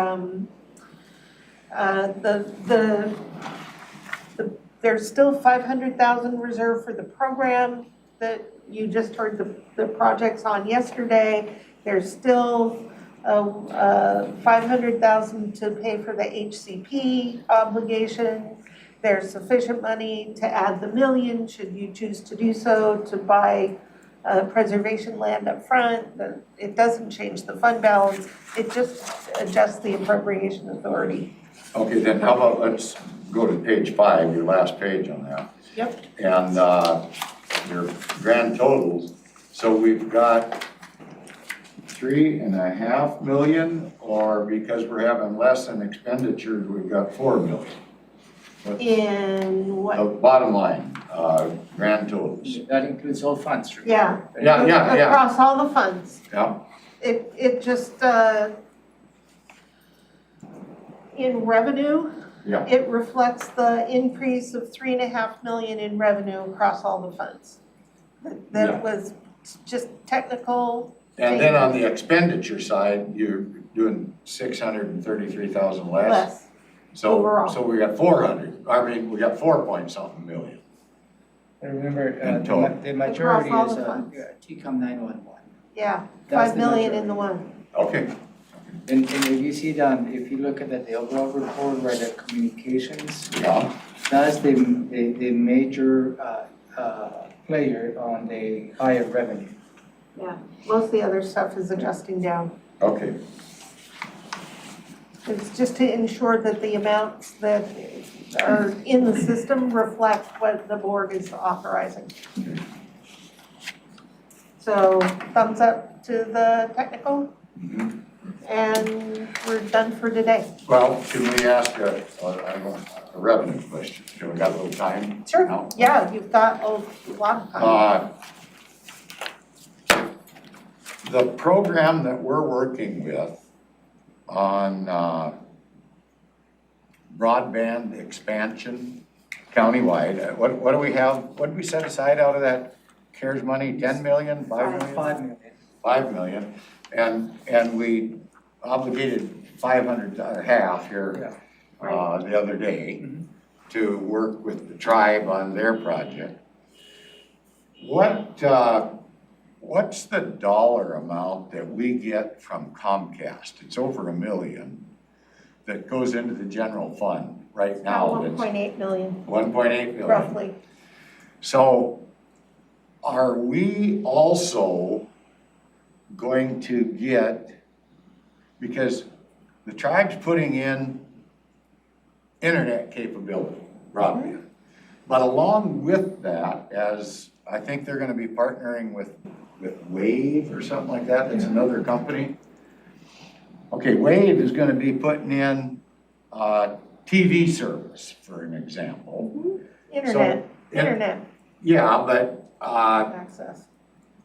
I guess they're gonna have Netflix or Probably. you know, something can get like those that. on the internet, yeah. And don't we get some benefit from the TV aspect? Isn't that what we're getting from Comcast now? And what I'm asking is, as that builds out, will we be getting some revenue, like from Wave? We're not gonna get revenue probably from the tribe. And then the other piece of that, will we be putting out an RFP like Pierce County is doing right now to expand? What the tribe's got in mind was a pretty thin slice of what we're missing, basically, if you wanna talk about providing broadband to everybody in the county. Well, way to start. So if we put out an RFP to utilize some of that broadband money that we got from the feds to work with other providers, and I guess there's others, like Comcast's the only one I can think of because that's the one we're using now. But I think there's other ones, and Wave might be one of those, so that we can enhance that 1.8 million that we get in revenue as time goes on. Because if we put in more TV service with it, it looks like more money would be coming in. The Comcast, I believe, the franchise agreement's on the broadband, it's on the internet, I don't think it's on the TV part of the. Well, somehow we're getting revenue from Comcast, and I thought it had to do with cable TV. It's got to do with the provision of internet service, the broadband part Okay. of it. And I'll double check that, but I'm pretty sure that it's not the provision of television and certainly not the telecommunications. But it's a franchise agreement with broadband. We have a much smaller one with a company, I think it's called Astound. But That we get some revenue we get from? some franchise fees from, yep. And the part of the franchise fees, I believe, is for the use of the right of way. And Like Comcast has. that's Comcast. And they give us 1.8, right? Yep, roughly. So all of that. I don't know. So if I may. Yes, please. So those are good questions. And we don't have an agreement in place. No, I know we So don't. there is a lot of steps that we need to take, and eventually you are correct, and eventually we need to enter into a franchise agreement for the operator to use the right of way. And at that point is when we probably need to have these conversations. So it's two pieces of this. It's infrastructure and service. Mhm. And at this point, we're concentrated on the building the infrastructure. Right. Not just the infrastructure we're building. Because then the services, and it will be connections, individuals to Right. that infrastructure. And the backend of that service is a provider, Mhm. okay? And that, it has to come down the road as to how that provider can provide services. Right now, the tribe has a partnership with Wave. Mhm. They build the infrastructure and Wave provides the service. Okay. And that's the same model they're carrying forward into the next phase. Phase 3 is what you just saw last week. And so we're gonna be partnering at this point with the tribe is on the infrastructure side. Mhm. So, and that's the first step that we need to go through. Whether there's opportunities down the road to, through a franchise agreement as to how we can generate revenue is yet to be seen. But keep in mind, some of the benefits of this partnership, and I think you heard the cost of a connection from Comcast is this high to a homeowner. And here, the connection is this low. Mhm. With the intent that whatever revenue is generated on this lower end, it just covers the operating costs. And who is gonna keep that system up to speed, if you will, once it's put in? Is that Wave who's gonna Whatever keep the that up? provider is. Yeah. Yeah, in Yeah. this Provider case, will. yeah, in this case, Comcast is the one who provides all the services, and they have also invested on the infrastructure. So they own both, the infrastructure and the service. This model is a little bit different. Tribe and the county is invested on the infrastructure. Mhm. And the service is yet to be discussed with how it's going to be provided. And the reason I'm asking this is because Pierce County, I don't think they've got anything going tribal or anything like that, but they put out an RFP recently to provide broadband throughout Pierce County, utilizing this federal money that came down, partnering with the right bidder, and I don't know who that is. I don't think they've made that determination yet. But I think, and they're looking at it from a revenue perspective, that they will have that future revenue. So if we're getting 1.8 million and we've provided service to 1/3 of the county, I don't know the answer. Yeah, I'm just sure. making that up. And so if we could expand that broadband capability, and along with that comes these other chargeable services within that right-of-way contract. So if we could get $6 million in revenue, I'm gonna say Comcast, but I don't know that they would get it, from a provider, why wouldn't we keep going from an economic development standpoint to help us build revenue into the general fund? At the same time, we're providing broadband experience to those underserved areas. So we absolutely want to eventually expand out, and I'm, stop me, but, all not good questions, but at this point, nobody's preventing that from happening. right. So you're asking good questions that perhaps needs to be answered down the road. So how is it, you said, why are we, we're not doing anything at this point. No, I know, but why not look, I don't like to reinvent the wheel, ever, if I don't have to. So why not look to Pierce County and see, what is that RFP they put out?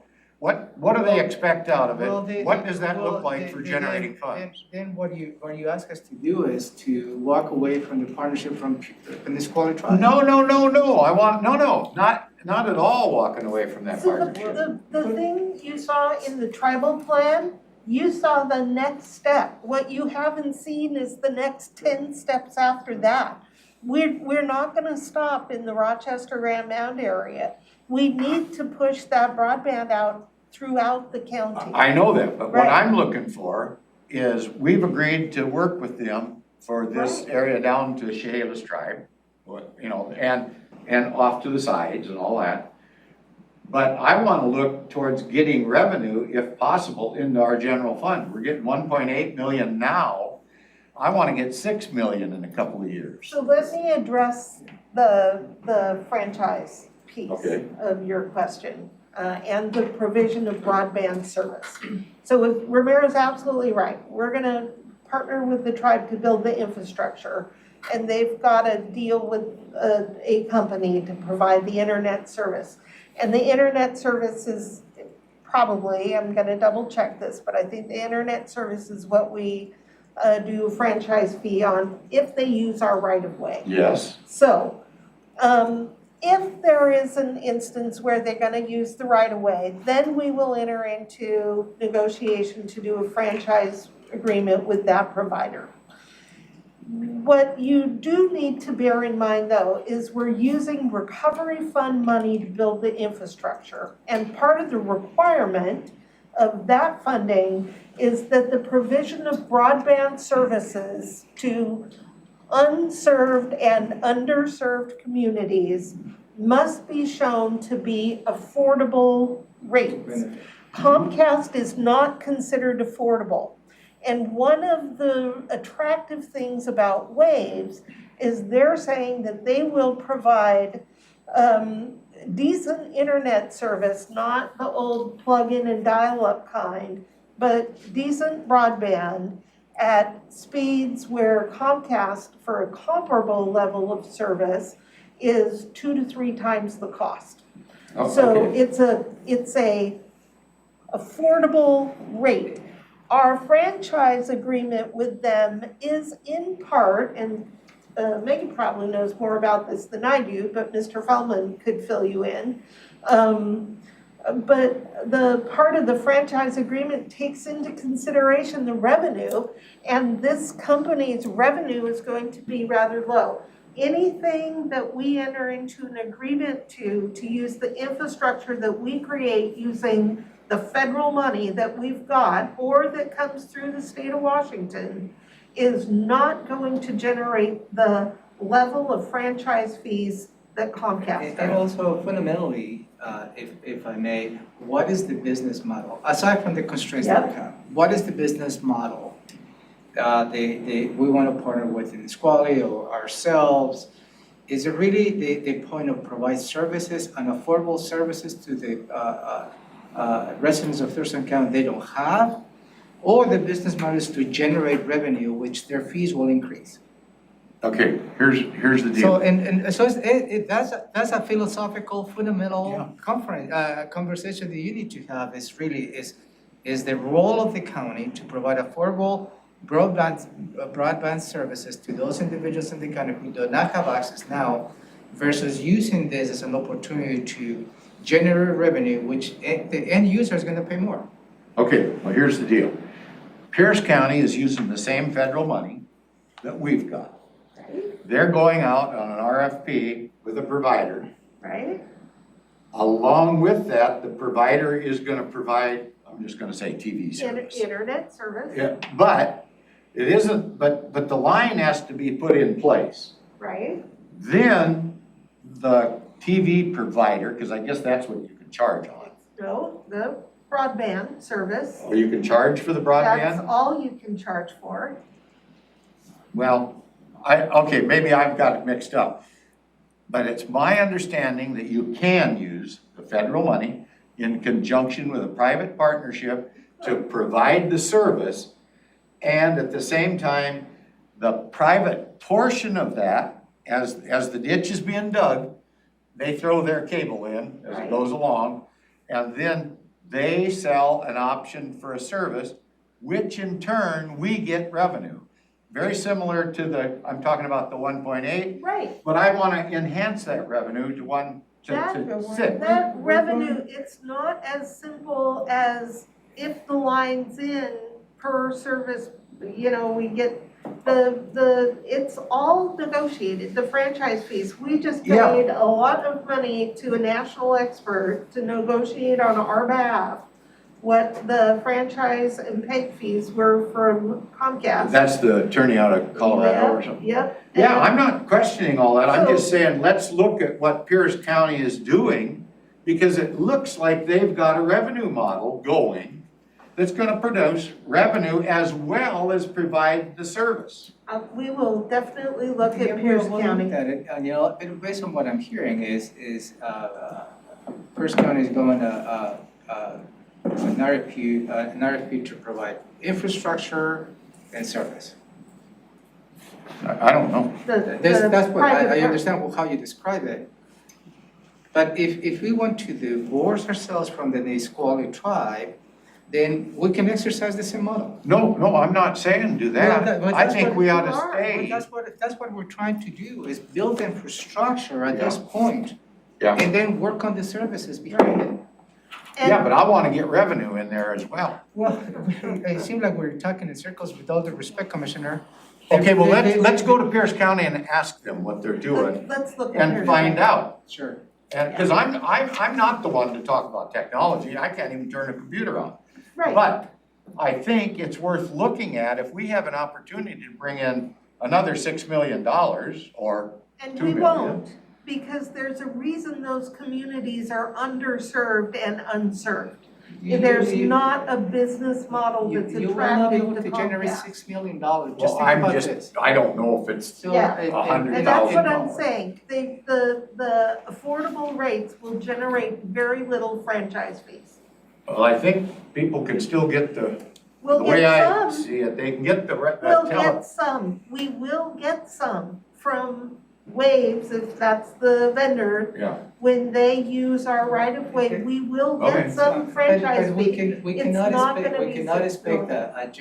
and again, for me, we cannot expect a revenue generator on the backs of those individuals who have been underserved. I'm not advocating that. Well, that's the result of it. No, they just buy an extra service if they want it. Well, then if they want extra service, is increasing the fee. Well, That's sure, but the they don't have goal, to is buy it. provide it at a rate they can afford, Yes. because the kids need access to school. Right, that I want to get to Adults them free. need access to work, and If that's they the wanna watch real goal. MTV at night, then they gotta pay for that. I don't, I want them to have free computers. It's not the TV part that we charge on, it's the broadband, Okay. that's Well, the internet we'll access. look at- Anyway, let's But we just will look look at and your see scan. what other jurisdictions are doing Absolutely are and doing see if we can't make use of what they're doing. great. Sounds good. Maybe we can, but we don't know if we never look. Okay, Fair enough. thank you. Hey, you wanna talk about slaughterhouses? There's money, I got something coming. You do? Small Agricultural Committee at the state level has had a discussion on this topic. Putting in, what do you call it, processing? You're always more politically correct. That's fabulous if we can get a grant from the state. Anyway, there's something pending and, Where can I find more information? the agriculture, the state conservation group, and there's a gentleman there that did a presentation to this state committee at the House of Representatives. And his name, the guy from the state conservation group is Ron Schultz. And they had somebody on there from the Department of Agriculture at the federal level out of Oregon. And that person has lots of money to go towards these projects, and the projects aren't coming up due until January of 2022, so in 3-4 months. Applications?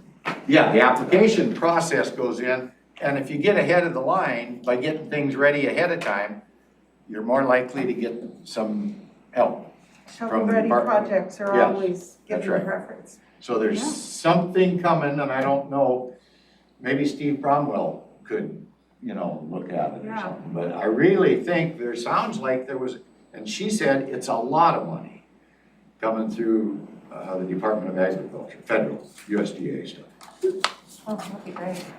So I watched part of the hearing, but again, I don't know enough to figure out what I don't know. Probably kind of like what I'm doing on. I think I've heard about that, the Department of Agriculture having allocated a lot of funding from ARPA. And the reason The reason I did for hear, this, somebody asked me that question a couple of months ago, and I said, we don't get much involved in the Department of Agriculture, so that may be what. maybe that's what it is, Yeah. but Washington, they are recognizing is very underserved for processing plants. Yeah. There are only 9 plants in Washington that are USDA inspected plants, that's what it takes. There's 8 in Oregon, and so this person that I'm referring to is promoting this whole thing, and I wanna get in on the ground floor. Same way I wanna get in on the ground floor on the broadband business. I wanna make some money on it if we can. I don't wanna take advantage of anybody, but if we can get revenue, I wanna get revenue. We can get a processing plant and get it through some grant process to help our local agricultural activities, I wanna do it. Oh, absolutely. That would be Absolutely. So, I'll look into it. sounds good. I'll be your backup. All right, Okay, sir, ready to close it? Close it And, down. And if you can announce that the afternoon budget deliberation meeting has been canceled? With pleasure. Hope you feel better. All right, so we're bringing this budget session for the morning of October 21st to a close. The afternoon session is canceled. The board will pick back up with budget deliberations tomorrow morning at 9 a.m. sharp. great. Thank you, sir. We're adjourned. Thank you.